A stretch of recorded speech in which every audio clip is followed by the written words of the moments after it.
It's time for your daily dose of all things Chicago sports. This is the Daily Score. Now, here's your host, Mark Grote.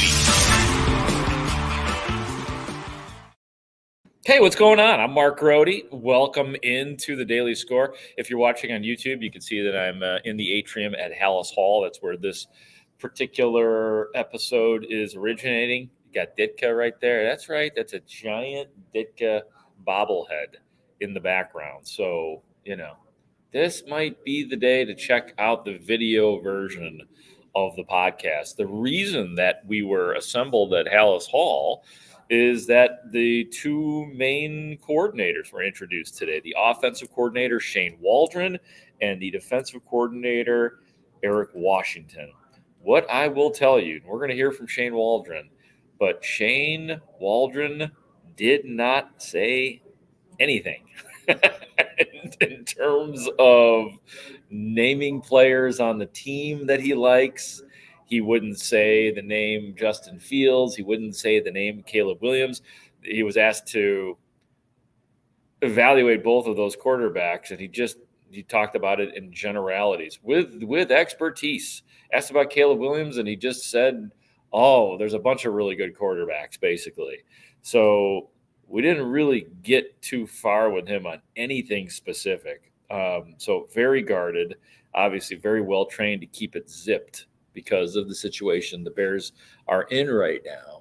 But I thought there was some stuff that was worthwhile listening to at least. And Shane Waldron was asked about the situation that he was walking into and specifically the situation at quarterback. What do you find intriguing about the current situation that the Bears quarterback situation is in right now? Yeah, I think, when you look at it from either lens right now, obviously it's a unique spot in the draft to have the first overall pick, the 9th overall pick, just from an organization in general. It's not going to happen too often. And again, every year is so individually based.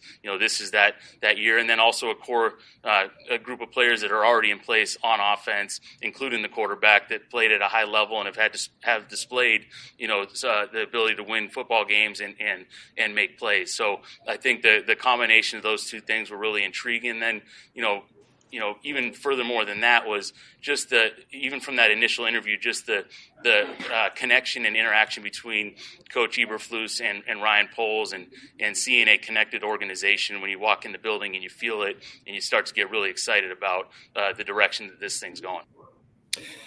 That's about the most he would say about Justin Fields. And again, his name wasn't mentioned, but he is talking about the current quarterback, again, saying that he displayed the ability to make plays and to win, which could not be a more generalized statement. Every quarterback ever has at times displayed the ability to make plays and win games.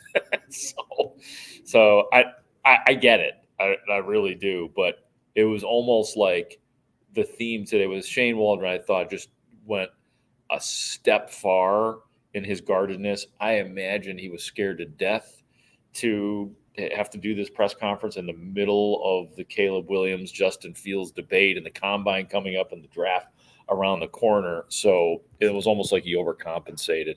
One thing he did say, Waldron, was that he thinks that either Justin Fields or Caleb Williams would be safe in his system. Safe to say this is an offense, though, whether it's Justin or a college quarterback that, to be named later, that could work for either one of them. Yeah, I totally believe that. I think in the past experiences, like I said, with different quarterbacks, different experience levels, whether I was in the coordinator role or in a role as a position coach, I felt that way. I felt different quarterbacks have been able to step foot into the system, be able to learn it quickly, and that starts with us being able to teach it in a good and efficient manner where they understand it, and then being able to go and again adjust, because each guy's going to have a different skill set. So what direction does it go? It's the players really take ownership and control of that. Yeah, I mean, there's just not a whole lot there, but I think that what he is saying is what most offensive coordinators are going to say, and that is, yes, my system fits everybody. We are going to cater to the players and their strengths and all that, which I guess is still refreshing to hear going 2 coordinators back and Matt Nagy when he just kind of refused to do that. But I think, Luke Getsy stated that as his goal when he first got here. Definitely can debate on whether or not he pulled it off, but that was definitely in his conscience to do that. So really not a whole lot different from Waldron and answering that question than from Luke Getsy. Last thing from Waldron before we get to the defensive coordinator, Eric Washington, is, one of the big things for Shane Waldron is the fact that it was on his watch where a quarterback and Gino Smith, who a lot of people probably did not suspect would ever thrive in the NFL at the level he ended up doing. That happened on his watch. So let's hear what Waldron had to say about Gino Smith and that development. How much pride do you take in getting the most out of a quarterback? And just generally speaking, what would you say is the key to developing a quarterback and getting the most out of them? Yeah, I think, experience with Gino was unbelievable. It started with him as a player. And I think, you talk in terms of what guys can learn from him was a unique ability to have a positive mindset no matter what the scenario was. And when I got a chance to start working with him, there was an unwavering mindset that he was a starting quarterback in the NFL, which I think is part of the process or part of the thought process that every quarterback and every player in this league is going to have. And so to get it, to be lucky enough to work with a guy like that had that mindset, and then to be able to start to develop that relationship with him, that rapport, where we can get into game day and feel like, hey, we're on exactly the same page on everything that's going on. I think that was something that I would take from that moment with him. And again, looking forward to it. And you'll hear me, refer to it, a good amount of times. But to me, the teaching, the coaching, it all starts with how well you're getting to know these guys. What's the relationship like with them? And not to say that everyone's going to have the exact same relationship with every single player, and I think, but having that understanding of their why and really, like I said, seeing Gino, how he worked, how he was totally dialed in no matter what the scenario was, whether he was going to be the starter that week, whether he was a backup when I was first around him, that was unwavering, and his confidence from that was unwavering.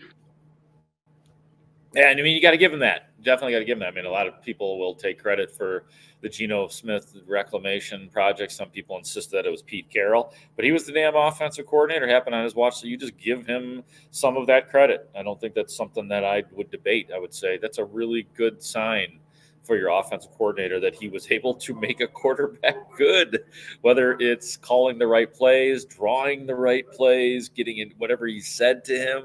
So, yeah, man, I'm not going to get finicky with that. Who actually gets the credit? He gets some credit for what Gino Smith did. Let's get to the defense now. Eric Washington, here's the thing.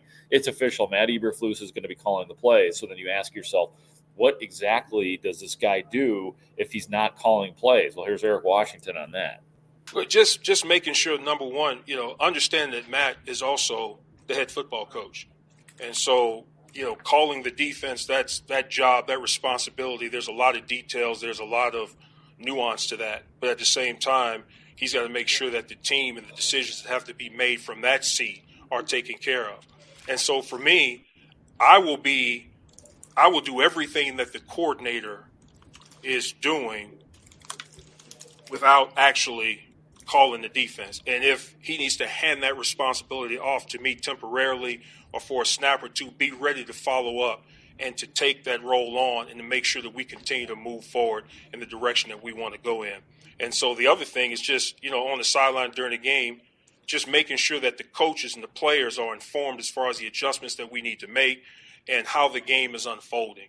So there's a lot of communication. There's a lot of communication back and forth when we go to offense and as opposed to when we're on defense. So just supporting him and being of the mindset that you're the play caller. So if there's a question that's posed, if there's some way I can support that situation, make sure I get that information to him quickly and clearly so he can make a decision. Will you be like devising game plans or initiating game plans, or is that kind of Matt's thing?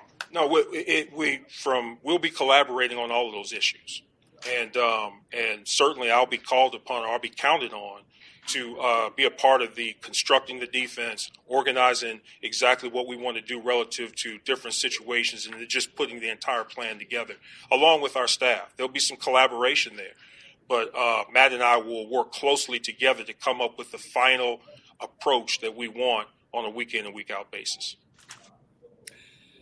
I still think, though, it's got to feel awkward and a little bit empty if you're the defensive coordinator coming in here. So you're going to hear some stuff about his play calling, and you'll hear I just straight up ask the question about what I'm talking about right now. Are you at all reluctant to take the job because of the fact that you will not be calling plays? Yeah, my focus was on what the job is, and as opposed to what it isn't. The opportunity to come here and to this organization with a defense that is clearly on an upward trajectory, that has some really dynamic performers in place with plans of obviously augmenting that. That's what my focus was, and that's what it continues to be. I've been a play caller. I'm pretty confident that I will do that again at some point.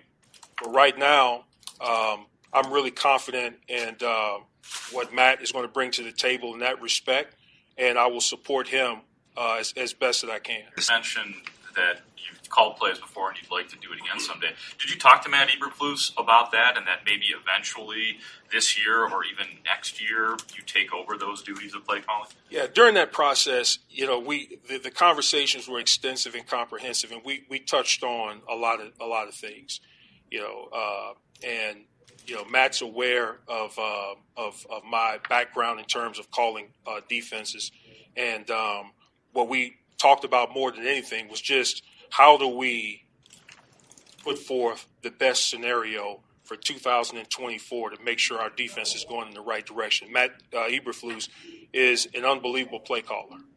He's an outstanding play caller, and we saw the effect that had on our team last year, especially going down the stretch. We want to continue that. We don't want to stymie that momentum. We want to continue that, and my expectation, his expectation for me, is to contribute to that in the planning process and in real time on game day.